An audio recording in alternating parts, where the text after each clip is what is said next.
Hello, everyone. I'm Laura. I want to share a significant part of my life that involved intense challenges with my in laws and my husband, especially during our divorce. I hope my story resonates with those of you who have faced unfair criticism from your in laws. Let me take you back to the beginning. I met Liam, my now estranged husband, on a dating app when I was a 21-year-old college student. Liam was 25, employed, and stable. Despite our age difference, we fell in love. I always believed that love isn't bound by age or looks, so Liam being older never bothered me. However, Liam was troubled by our age gap. He often asked, "Why are you with me, Laura? You could find someone your age who might be a better match." But I chose him because I loved him, and to me, age was just a number. Liam's insecurities ran deep. He would persist, "There must be other reasons, Laura. It's not usual for someone like you to love someone like me. I wish you'd just tell me the real reason." I reassured him repeatedly that my feelings were genuine. I wasn't interested in dating someone my age. I loved him, and that was what mattered to me. Despite my assurances, Liam's self-doubt lingered, hinting at deeper self-esteem issues that seemed to have kept him single before we met. To prove my genuine affection, I made sure not to let Liam spend excessively on me. While I was a college student managing my finances, I wasn't wealthy but made sure to buy him thoughtful gifts and handle my expenses. I always worked part-time jobs to ensure I wasn't financially dependent on him. Liam seemed to appreciate these efforts, but sadly, his insecurities didn't fade, and he continued to question the sincerity of my love, which deeply hurt me. It took 4 years before I fully understood the origins of Liam's issues. When I met Liam's parents, Jesse and Diane, I learned more about his background. Jesse, Liam's father, won the lottery, which changed their lives a lot. This helped me understand why Liam had certain perspectives and insecurities. After winning, Jesse and Diane bought a big house and invested their money wisely. However, their new wealth came with a sense of superiority. During our first meeting, Jesse often bragged, saying, "Not everyone makes it big like me.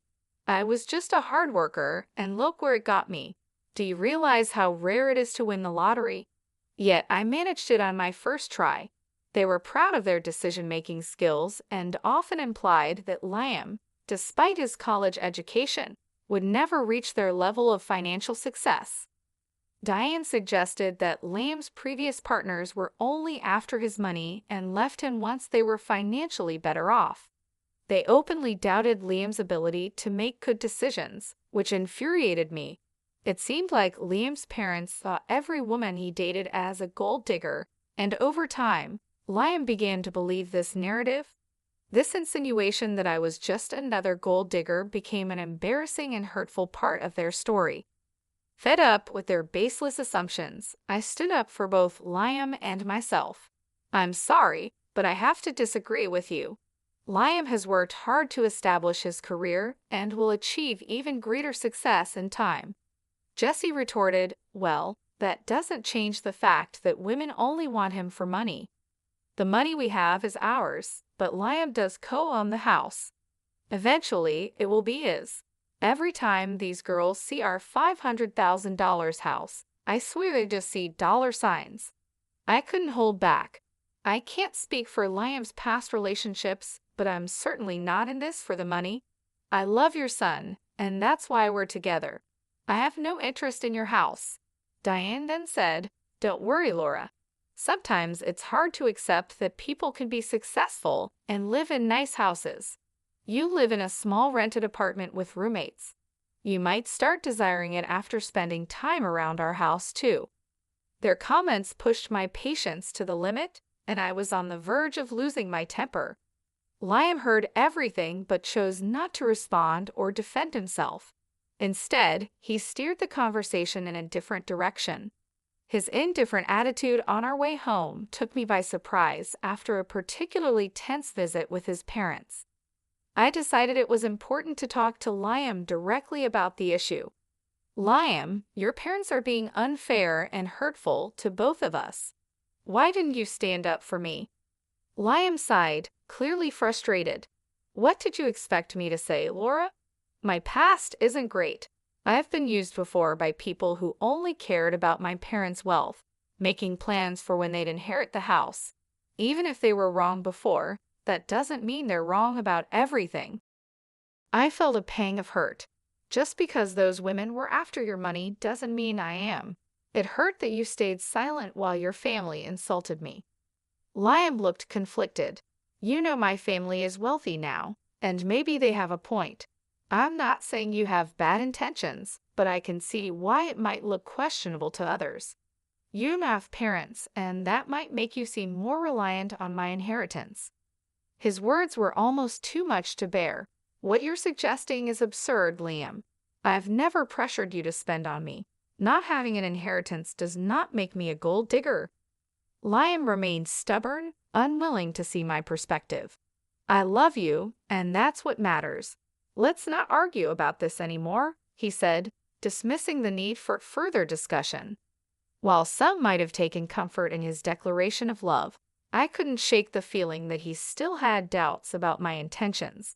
I tried repeatedly to discuss it, even suggesting therapy to help him see things more clearly, but he refused, insisting there was nothing wrong.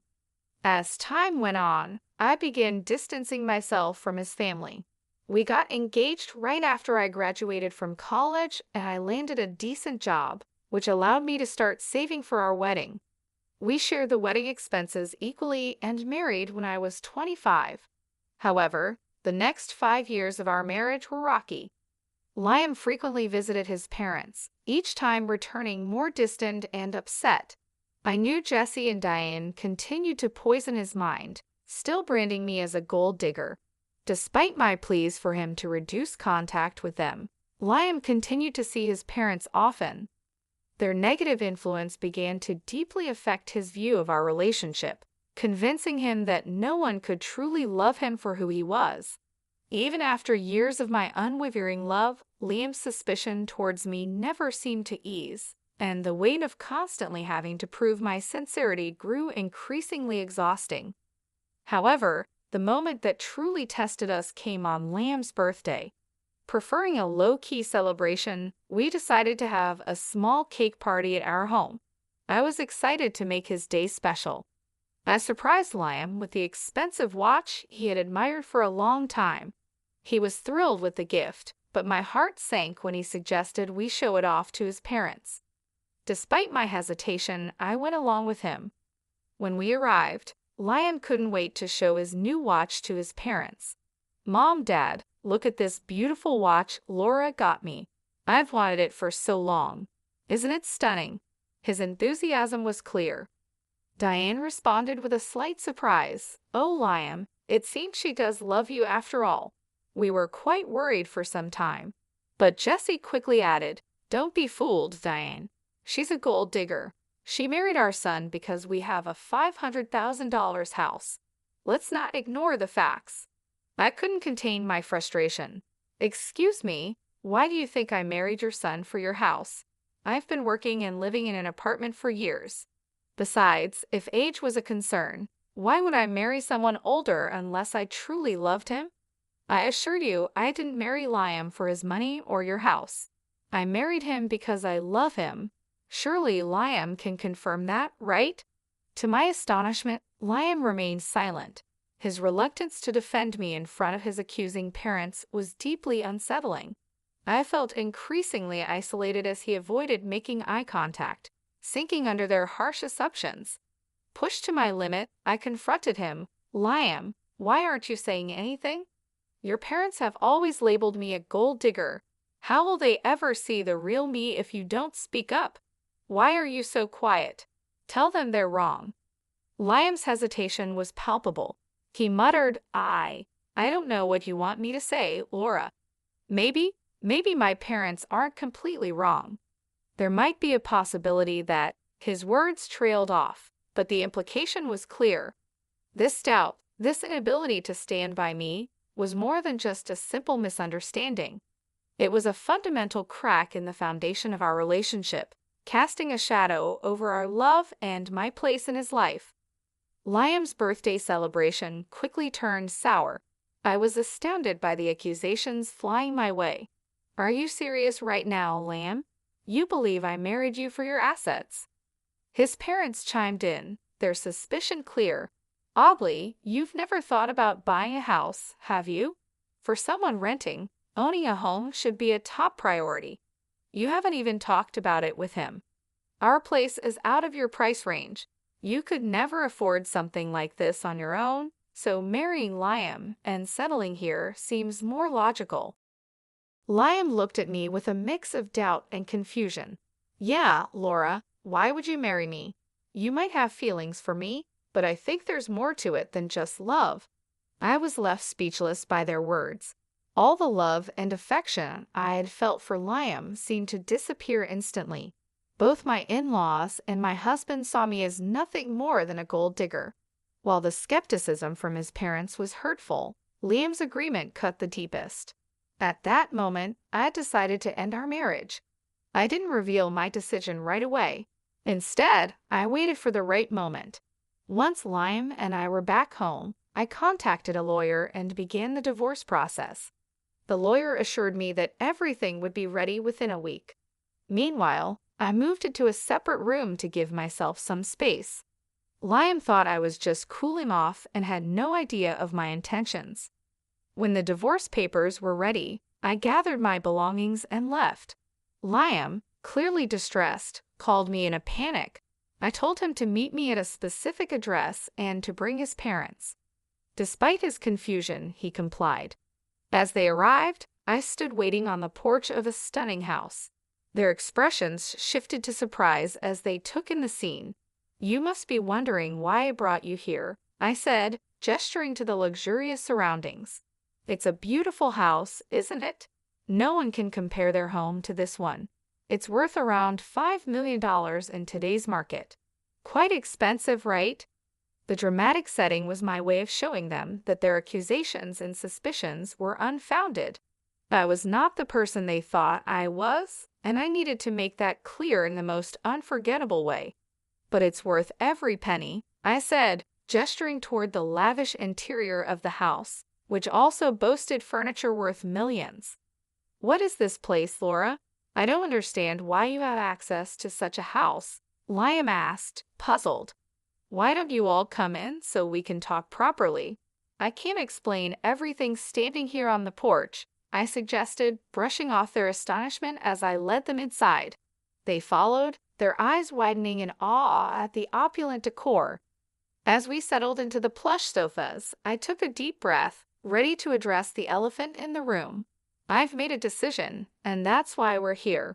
I filed for divorce, I stated, handing over the papers. We can proceed with an uncontested divorce if you agree. What? I don't understand. Why are you filing for divorce? Liam's voice was a mix of confusion and concern. It's simple, I replied. I said, my voice steady despite the storm of emotions inside me. You and your parents think I'm a gold digger. You believe I married you for your house and money. Despite everything I've said, you've refused to listen.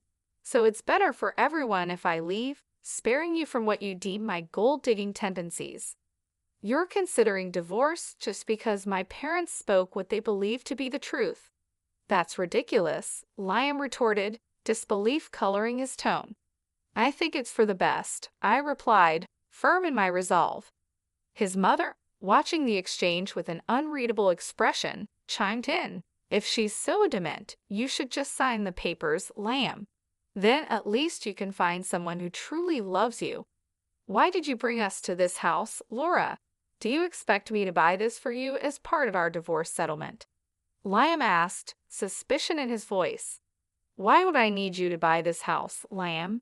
This house is already mine, I answered calmly, watching their shock and disbelief unfold.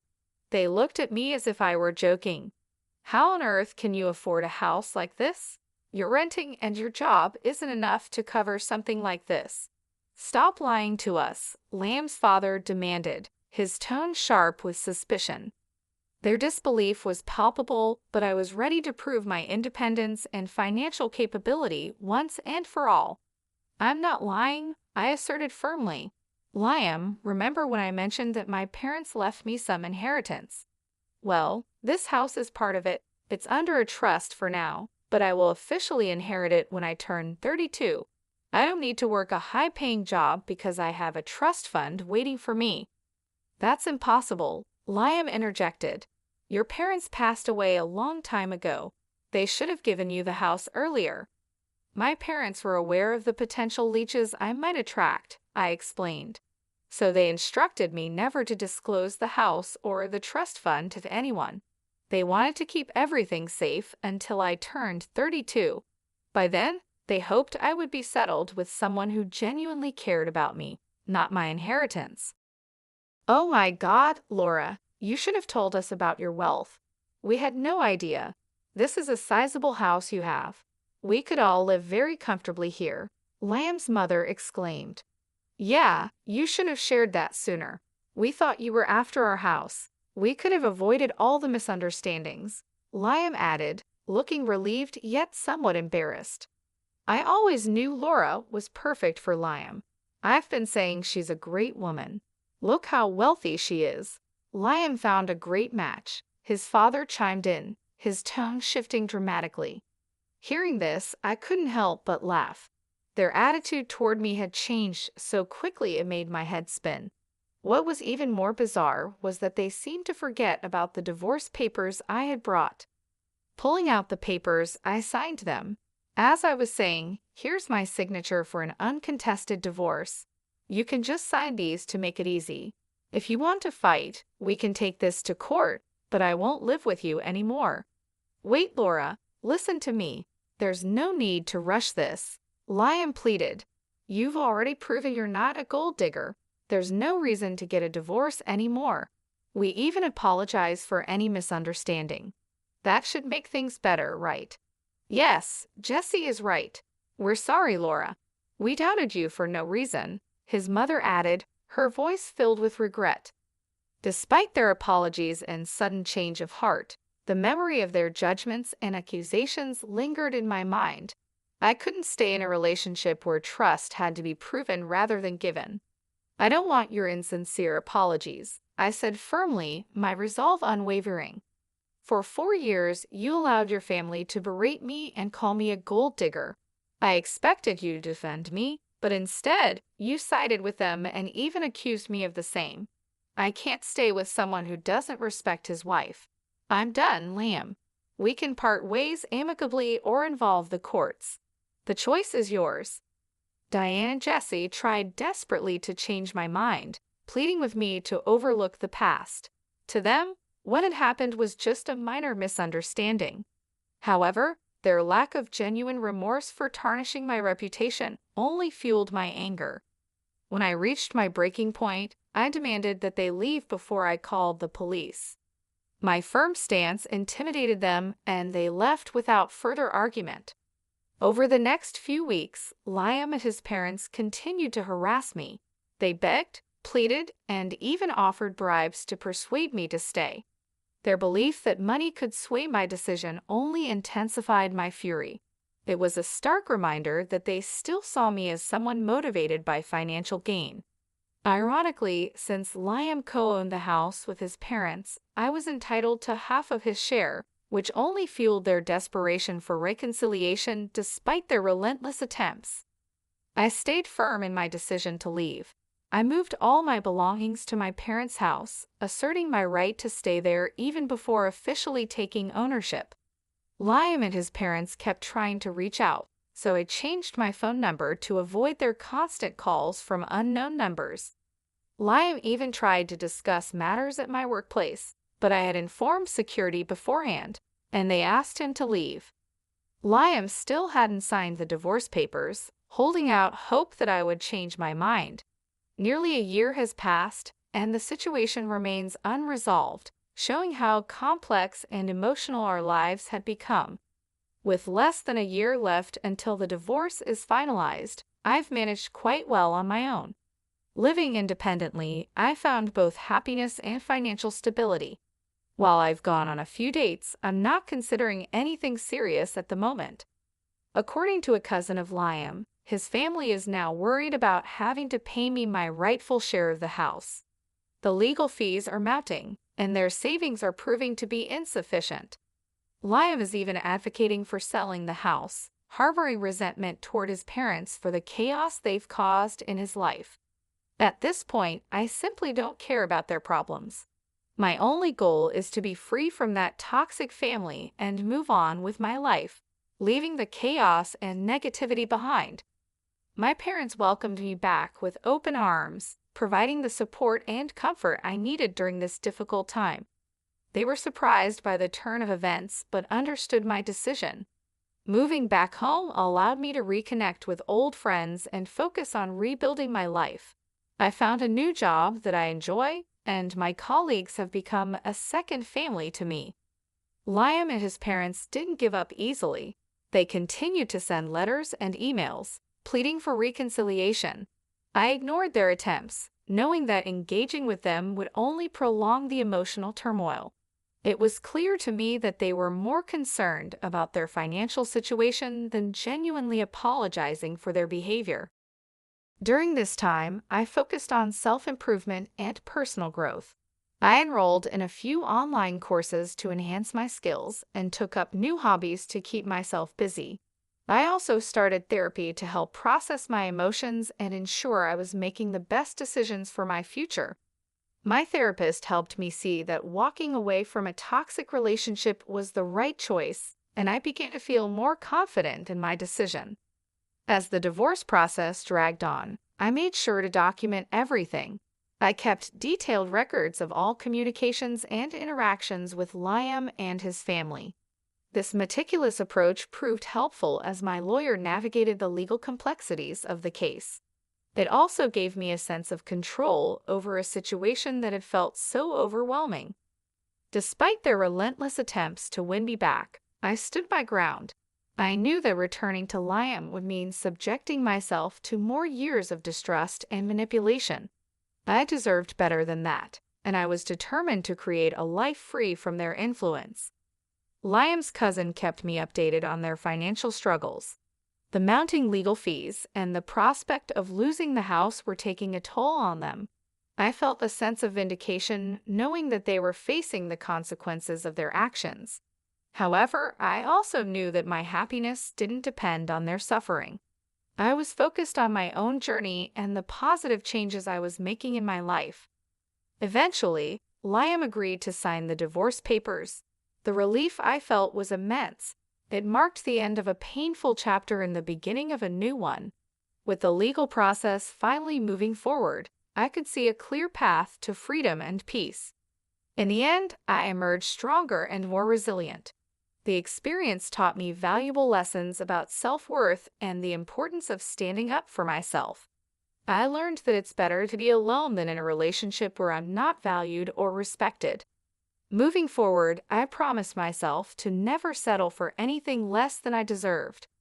Leaving Liam and his family was the best decision I ever made. It allowed me to reclaim my life and build a future on my own terms. I was no longer defined by their opinions or accusations. I was free to be myself and pursue my dreams without the weight of their judgment. Looking back, I have no regrets. The journey was tough, but it shaped me into a stronger person.